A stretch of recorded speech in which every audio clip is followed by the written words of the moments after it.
Hola, ¿qué tal? Sean todos bienvenidos a Mente y Salud Transformando tu Vida, un espacio creado por SNC Pharma y por eso queremos darle las gracias por crear este centro de información, información relevante para el ser humano y por supuesto que tengo que estar bien acompañada de un profesional. El psicólogo forense Víctor Méndez me acompaña el día de hoy. Muchas gracias por venir. Gracias a ti por la invitación. Bueno, aquí a la orden para lo que quieras conversar conmigo, lo que queramos desarrollar. Siempre a la orden con SNS Pharma también. Claro. Hoy vamos a hablar sobre un tema muy importante, como comentaba, para el ser humano, porque como seres humanos somos seres sociales y desde el principio de nuestros días interactuamos con otras personas y generamos relaciones, relaciones con familiares, relaciones con amigos, también relaciones de pareja. Y hoy específicamente vamos a hablar de las relaciones de pareja y esas relaciones que pueden ser identificadas como tóxicas, que nos generan daño, que nos generan malestar, que no nos aportan algo positivo en el día a día. Entonces quería comenzar con la pregunta de qué es en la psicología una relación tóxica realmente, porque está muy normalizado el tema. Bien interesante tu pregunta, porque como lo comentábamos antes de comenzar la entrevista, la conversación, la palabra tóxico se ha hecho como muy común en este momento y cualquier evento, cualquier situación que sea displacentero o que no genere de alguna forma o llene las expectativas de una persona, bueno, va a ser calificado como tóxico. Y hay que tener mucho cuidado con esto. Cuando hablamos de una relación de pareja donde lo tóxico o lo dañino o lo pernicioso está presente, tenemos que hablar de una disparidad entre las personas que forman parte de eso que se llama pareja. ¿Qué es lo que debe existir? Y digo debe existir para que por lo menos se garantice algo de armonía entre dos personas que deciden estar juntos. Un plan en común, no solamente atracción sexual, atracción física, atracción a nivel de los sentimientos, las emociones, sino un plan en común. Si no existe un plan en común, entonces empezamos a ver la probabilidad o la posibilidad de que surjan problemas mucho más adelante. Es decir, la atracción física y el enamoramiento que está asociado también a la atracción física y a la atracción emocional termina en un momento o se disminuye en algún momento. ¿Qué sostiene la relación? El plan en común. ¿Qué pasa cuando hay una disparidad dentro de la relación? O sea, cuando alguien tiene la imposición de sumarle a la otra persona, este es el plan, esto es lo que se va a seguir, esto es lo que yo deseo que se haga. Y la otra persona simplemente se pliega o simplemente asume una posición sumisa y acepta, le guste o no, el plan que está imponiendo una de las partes de la pareja. Bueno, comienzan los problemas, porque la imposición de ese plan significa que alguien está ejecutando poder sobre la otra persona, Ok. sin ningún tipo de espacio para reclamos. Posición desigual. Exacto. Entonces hay disparidad, hay disparidad. No hay probabilidad de que la persona que está en sumisión pueda indicar, mira, no estoy de acuerdo con eso, o no me gusta, o no es provechoso para mí. No, la persona tiende entonces a plegarse y a asumir todo lo que indica como una orden o como si fuera una instrucción. La persona que está imponiendo su poder, bueno, que esta va a ser la norma de la vida. Y eso puede ser desde, por ejemplo, vamos a salir a tal lugar o hasta nos vamos a casar, por ejemplo, ¿no? O son las personas con las cuales te vas a comunicar, o no me cae bien tu papá o tu mamá, entonces no quiero que las visites tanto, o no quiero que tu mamá esté visitándonos mucho porque tu mamá pregunta demasiado, es muy o sea, el aislar a la otra persona o el aislamiento de la otra persona forma parte también de esa imposición de una estructura de poder. ¿Qué pasa con la persona que impone su posición en disparidad con relación al otro? Bueno, tienes que aislarlo. ¿Por qué? Porque la persona no está tan desvinculada del mundo. Todo el mundo tiene un vínculo o una relación con su familia, con amigos, con exparejas, con quien sea, con quien trabaja, con quien estudie. Que, que puede presentar una opinión desfavorable para la otra persona. O no, simple y llanamente, al tener vínculo con los demás, tienes puntos de vista distintos Correcto. que te dan respuesta a tus interrogantes, que te responden a tus solicitudes, que por supuesto llenan tus expectativas también. ¿Qué hace la persona que impone en la posición de poder? Necesita que estés aislado o aislada para que no tengas acceso a información que pueda responder a las solicitudes de tus necesidades o a las responsabilidades propias de las expectativas que tú tengas como persona. Entonces, al aislar al otro, lo tienes simplemente sometido a la voluntad de quien tiene el poder en la relación. Por eso hablo de la disparidad. Eso termina, por supuesto, generando un desgaste brutal en la otra persona, termina desmoronando voluntad, termina, por supuesto, generando malestar, la calidad de vida, por supuesto, disminuye también, y la disposición de la persona que está sumisa a asumir responsabilidades propias o al tener por lo menos el nivel de planificación de una propia vida también disminuye y, por de supuesto, tener esa autonomía que caracteriza a una persona. pierde la autonomía. Y qué puede ser, la razón por la que una persona se mantiene en este tipo de vínculo tan dañino. Mira, fíjate, hay un trastorno de personalidad que se llama trastorno de personalidad dependiente. Okey. Y es uno de los trastornos que menos se ha tocado o que yo he visto que se ha descrito con poca frecuencia, no se describió con tanta frecuencia en el momento que en redes sociales o en algunas otras plataformas escuchas hablar de las relaciones tóxicas, ¿no? Siempre se habla del comportamiento, la actitud y la configuración de personalidad del agresor o el que impone o el que utiliza de mala forma el poder, ¿no? Este caso puede ser un psicópata integrado, una persona con un trastorno narcisista de la personalidad, un maquiavélico, lo que sea. Pero existe un trastorno de la personalidad dependiente. Y en ese trastorno, la persona como tal, lo dice la denominación, depende de la existencia del otro, depende de la toma de decisiones del otro, depende de que el otro tome cartas en el asunto, ¿sí? Haga las cosas. Y muchas veces la persona con trastorno, la personalidad dependiente, genera por omisión o deja de hacer algunas actividades o tomar algunas conductas esperando que el otro resuelva la situación. Eso puede generar algunos espacios incómodos, espacios de alguna forma bastante perniciosos para la salud mental y armoniosa de una vida en pareja, al dejar de hacer cosas simplemente esperando que el otro resuelva la situación. Si tienes a alguien con un trastorno dependiente de la personalidad, la probabilidad que haga match de pareja con alguien que tenga un trastorno antisocial de la personalidad es altísimo. Entonces, si hay una dinámica entonces realmente tóxica, porque lo tóxico no tiene que ver solamente que haya unidireccionalidad de la violencia o del daño. Lo tóxico tiene que ver que Y parte. hay una simbiosis dañina en la relación. Alguien depende mucho de alguien, porque hay un trastorno que lo hace depender, y alguien está acostumbrado a ejercer poder, porque hay un trastorno que lo compele o lo lleva al ejercicio del poder. Y tienes una fórmula totalmente dañina. ¿Sí? Y ¿quién va a causarle daño? Bueno, a quien se acerque, a quien se vincule con todos ellos. No solamente a la víctima del ejercicio del poder del psicópata, por ejemplo, sino el familiar, el amigo, el compañero de trabajo, todos van a sufrir la dinámica que se represente en esa relación perniciosa. Y, con respecto a lo que estábamos conversando antes de comenzar la entrevista, todas las relaciones obviamente tienen conflictos de vez en cuando. Pueden tener peleas, discusiones, desacuerdos, pero cuando hay una relación tóxica, la persona que ejerce esa presión o que ejerce esa imposición siempre es un depredador, siempre lo hace de manera intencional. Mira, es bien interesante esto, porque como bien lo dices, es improbable que una pareja o un grupo de personas nunca tenga una discusión o nunca tenga un problema o estén en acuerdo constante con algo. Eso es mentira. Siempre va a haber un desacuerdo, siempre va a haber alguna ambivalencia por allí. Tú forma parte de las relaciones humanas.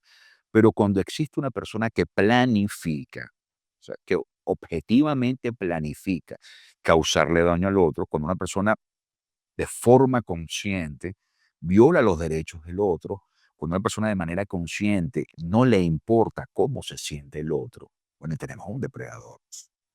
¿Qué pasa con esta configuración de personalidad? Es alguien que tiene la capacidad de detectar la fiabilidad del otro, en detectar la vulnerabilidad del otro, en detectar el daño que el otro pueda tener y utilizar esa vulnerabilidad para su propio provecho. Este depredador, que tiene una capacidad cognitiva para detectar la vulnerabilidad del otro, es empático cognitivamente, no es empático afectivamente, porque detecta la vulnerabilidad del otro, pero no le importa lo que eso significa. Lo que le interesa es utilizar eso para su provecho. Esta persona empieza entonces a configurar o a crear toda una red de acciones que extraigan de alguna forma vitalidad en la otra persona. es un parásito humano. Claro. El otro se transforma entonces en el depósito de cosas para obtener. Y cuando las cosas que se han obtenidas se acaban en esa persona, es desechada por completo e intercambiada por otra persona. Esa es la forma de funcionamiento de este depredador emocional y que también termina siendo un depredador conductual y que termina haciendo daño de todas las formas posibles y que puede ser violento si la ocasión se presenta también. Y no importa que sea hombre o mujer, ¿correcto? No importa, o sea, y esto es interesante también, importante que lo estemos tocando. Siempre hay una propensión o siempre está la visión, una predisposición de que nosotros nos imaginemos a este depredador como un hombre, pues, género masculino. Bueno, hay mujeres que depredan también. Hay mujeres que depredan a hombres, depredan a otras mujeres, depredan a familiares. Hay mujeres que depredan a sus hijos. Y esto es interesante e importante que lo toquemos también. Los estilos de personalidad no tienen género, todos podemos portarlo. Y los trastornos de personalidad, que son eventos totalmente distintos a los rasgos de personalidad, todos podemos o portarlos o padecerlos también. No es que esto es exclusivo para un género y un género que no sufre, no padece o no porta este trastorno o este rasgo. No, no funciona de esa manera. Así que podemos conseguir, sí, una mujer que planifique el daño del otro, de su pareja, de su familia, de quien sea, de otras mujeres, que aparte que lo planifique, lo ejecute, se lo lleve a acciones. Y esto es importante, la operacionalización del plan es importante en la ejecución de vida de estas personas. No se quedan con la idea, no se quedan con la fantasía, con el plan. Lo llevan a cabo, lo operacionalizan. Y una vez, por supuesto, depredan o absorben la calidad vital de la otra persona, porque son un estilo de parásitos humanos, simplemente pasan a la siguiente víctima. Víctima. ¿Y cuál es el impacto que tiene a nivel psicológico y emocional este tipo de relación en una persona a largo plazo? ¿Esto puede afectar la salud mental de la persona? Claro, la destrucción de la vitalidad mental de una persona es fatal. Y quitarle a una persona la capacidad de tomar decisiones, quitarle a una persona la capacidad de poder apreciarse a sí mismo, así afectar su autoestima, quitarle la probabilidad o la posibilidad a una persona de que pueda sentirse satisfecho con las acciones que comete, es decir, criticar constantemente lo que hace, Desvalorizar. desvalorizar, quitarle valor así, a lo que tú haces, a lo que planeas, quitarle importancia a tu futuro, a todo lo que tienes a nivel de planes, afecta la salud mental porque dudas de todo. Y al dudar de todo, entonces termina siempre dependiendo De del la plan validación del de alguien otro, más. de la validación del otro, de las acciones de otro. Hasta que tú no lo hagas, entonces yo no me quedo entonces aquí esperando de forma básica, pues, por así decirlo, inactivo en lo que tiene que ver con la vida. Esto es importante. Sí hay un efecto en la salud mental, en la acción de una persona que depreda emocionalmente y físicamente a otra persona. Y no solamente eso, sino que destruye los vínculos con los demás. El depredador emocional, que es el que tiene las características activas en los tóxicos, si podemos decirlo así, en este tipo de relaciones, aísla a la otra persona, derrumba, destruye los vínculos familiares, destruye los vínculos con amistades, destruye los vínculos inclusive con compañeros de estudio y de trabajo. No permite que otra persona pueda entonces explicarle a la víctima de esta situación que está siendo depredado o que está bajo las garras de una persona que lo está parasitando de alguna forma. Correcto. Ya hablamos de el depredador, por así llamarlo. También conversamos sobre el tema de la víctima, que es una parte importante de este tipo de dinámicas porque viene de una carencia. ¿Qué hay detrás de una dependencia emocional? ¿Por qué se genera? Bueno, ¿hubo alguna falta en algún momento, una carencia, una carestía en relación al intercambio emocional entre el grupo familiar mientras esa persona estaba en los estadios primeros del desarrollo? Todo niño que está en las etapas del desarrollo necesita afecto. No es que lo merece, ¿sí? No es que es algo que, bueno, te lo voy a dar porque no, es que necesita afecto. Todo proceso de desarrollo normal de cualquier persona, niño o niña, en esas primeras etapas necesita del afecto, de cercanía. Y afecto positivo, sobre todo, porque hay afectos que son, bueno, perniciosos, dañinos. Este afecto positivo valida las decisiones que toma el niño a medida que va descubriendo el mundo y a medida que va, bueno, ajustando sus comportamientos a la normalidad. Si esa validación no existe o esa validación es negativa, va a haber dudas siempre en lo que el niño acciona como un elemento de desarrollo.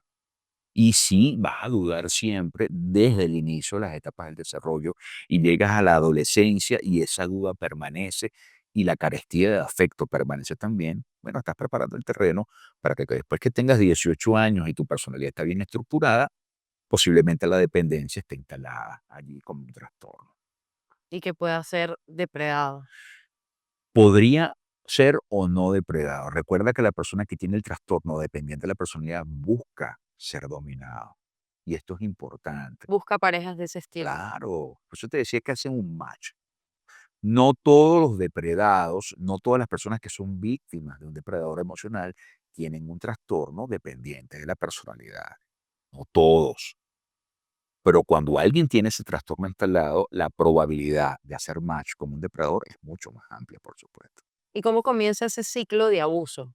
El ciclo de uso comienza simplemente con el enamoramiento inicial. Todo es perfecto, todo es color de rosa, los planes son conjuntos cuando se sabe que es mentira, se sabe que hay un solo plan y el otro plan está totalmente anulado.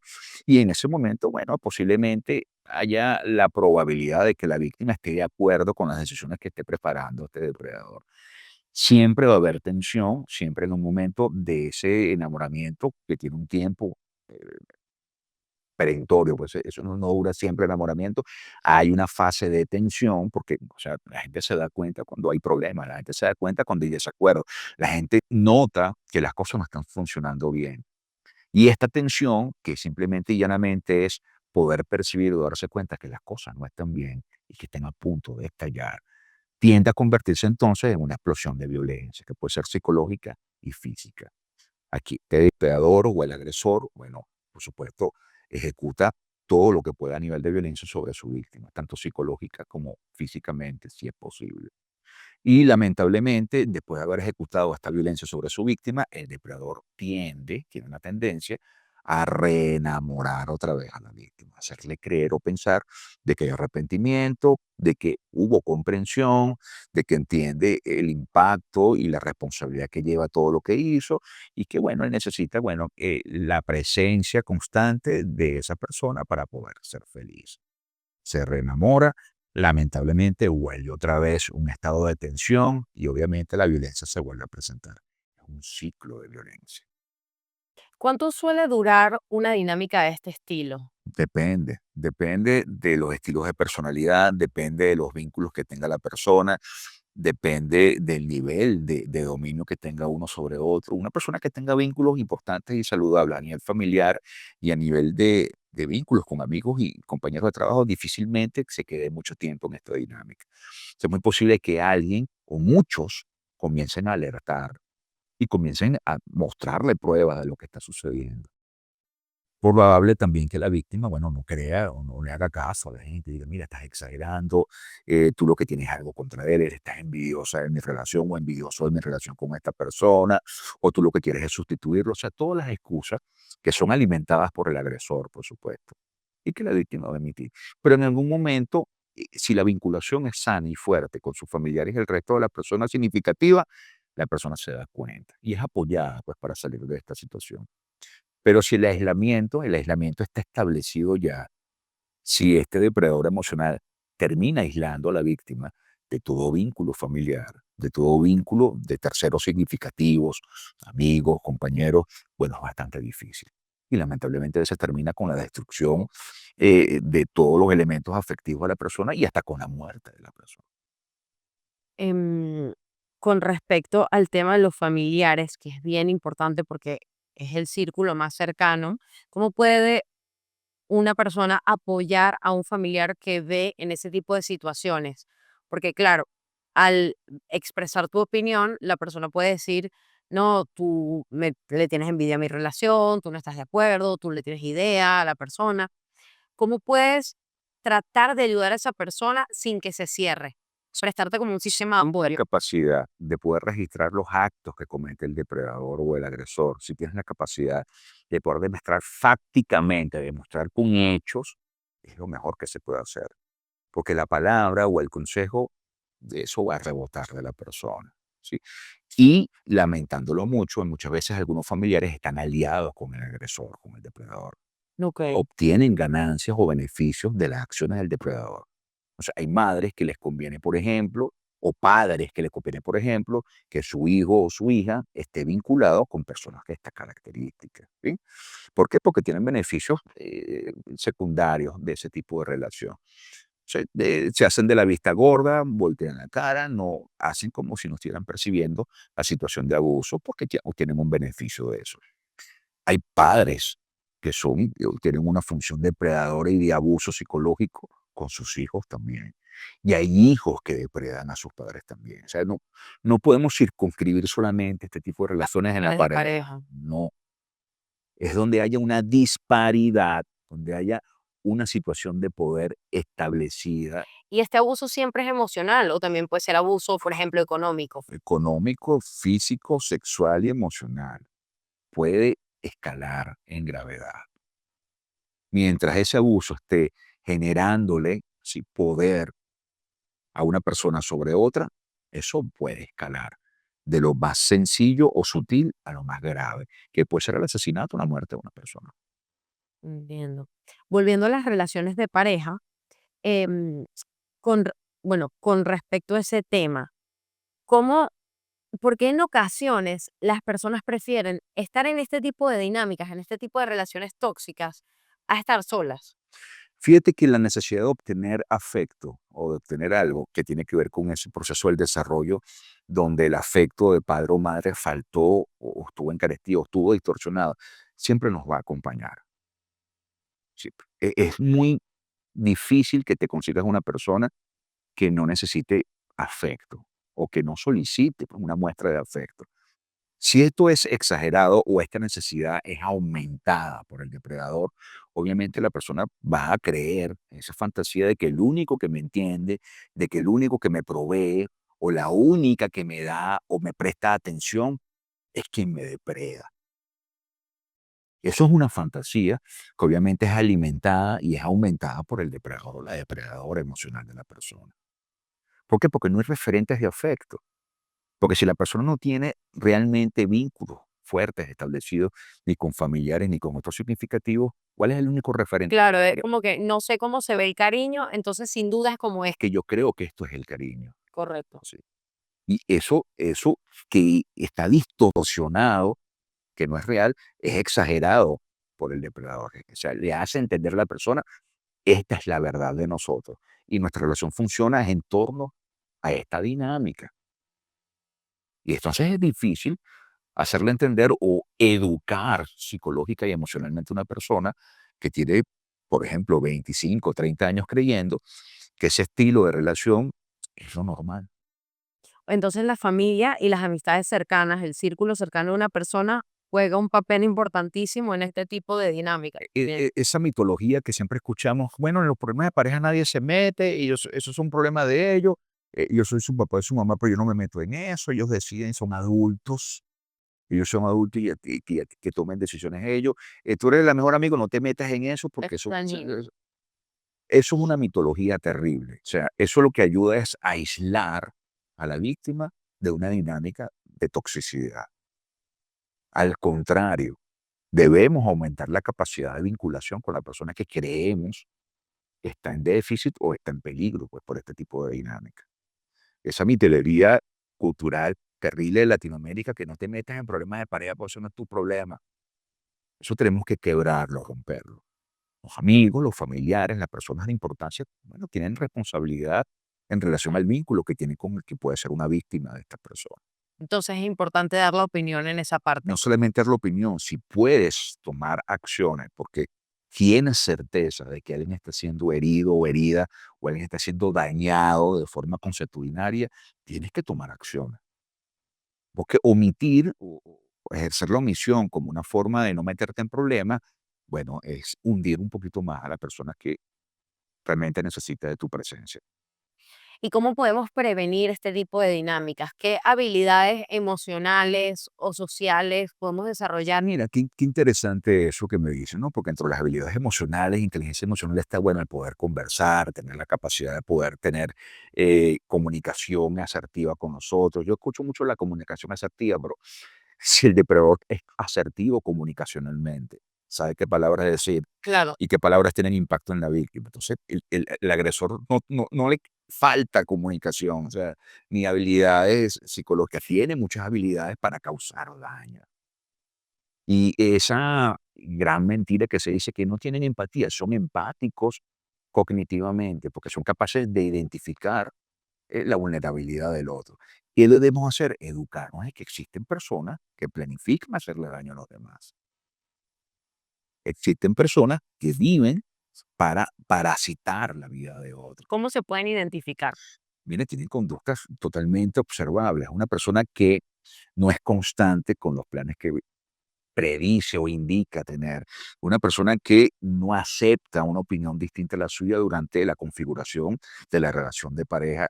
Una persona que aísla por completo a su pareja, que se termina configurando en su víctima, en su secuestrado o su secuestrada, porque corta todos los vínculos que puede tener con el otro. Una persona que le miente constantemente y que no mantiene, por supuesto, la palabra en cuanto al plan que se había trazado.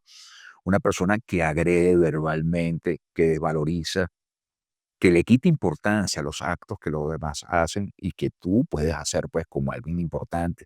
Una persona que se burla constantemente de lo que has logrado hacer. Una persona que no permite que tú planifiques vida por sí mismo o por sí misma. Y una persona que posiblemente esté planificando tomar control de tu vida. Y eso no es difícil de observar. Simplemente a veces cuesta aceptar que quien te acompaña tiene esa característica, pero muchas personas lo saben. Muchas víctimas tienen conciencia o saben que quien te acompaña en tu vida es dañino. Pero a veces dice, bueno, no quiero aceptar que cometí el error de tener la pareja contra, o no quiero darle a entender a los demás que me equivoqué, o no quiero darle la satisfacción a alguien que me dijo, oh, Entendí mucho a esa persona. esa. Correcto. Por ejemplo, la psicoterapia puede ayudar a salir de este tipo de dinámica. Más que salir en comprender en qué dinámica te encuentras. Ok. Salir es decisión tuya, no es la psicoterapia. La psicoterapia no te va a resolver el problema. La psicoterapia puede hacerte comprender en qué problema estás. Y pues tú tomas la decisión que sea más conveniente para ti.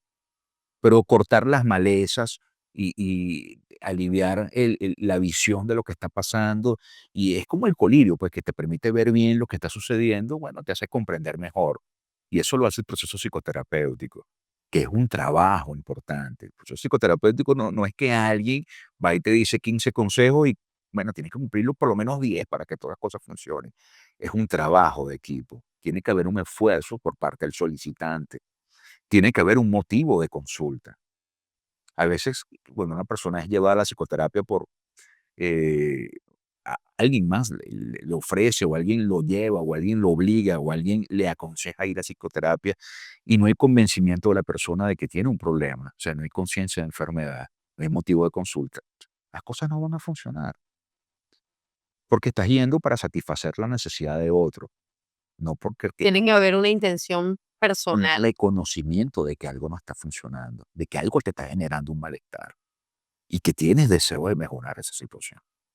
Si eso no está presente, lamentablemente el proceso psicoterapéutico va a fallar. Y como psicólogo licenciado, ¿podría decirnos ya para cerrar la entrevista qué mensaje le podría dar a alguien que se encuentra en este tipo de dinámica, en una relación tóxica? No cortes los vínculos con las personas importantes de tu vida. No te aísles. No dejes de tener relación y cercanía con tus familiares. Eso sí, si tus familiares forman parte del círculo tóxico, aléjate de ellos, por supuesto. Pero si tu grupo familiar, si tu grupo de amigos, si tu grupo de compañeros de trabajo, de estudio, son un grupo fuerte o que representa, por supuesto, una isla de seguridad para ti, no rompas los vínculos con ellos por más que la pareja que tengas o tu acompañante te obligue o te indique que debes hacerlo. Uno, si quiere una persona, jamás va a intentar aislarlo. Eso es algo que es fácil de reconocer. No, más bien por el contrario, vas a querer que alimente las relaciones. No, y vas a querer involucrarte con las personas de importancia de ti. Totalmente. Vas a querer tener contacto con ellos. Entonces, un dato importante es que si alguien te quiere aislar o decir que, bueno, quien te rodea, son de menos, no importa, aléjate, y ya eso es un red flag Claro. importante. Porque si te quiere, va a querer compartir con ellos y vincularse con ellos sin duda alguna. Correcto. Bueno, esta fue una entrevista muy interesante, muchísimas gracias por acompañarnos, el licenciado psicólogo Víctor Méndez. Mi nombre es Daniela Anzoulatos y esto fue Mente y Salud, un espacio creado por SNS Pharma para hablar de temas que tienen que ver con la salud y la salud mental. Nos vemos en un próximo episodio.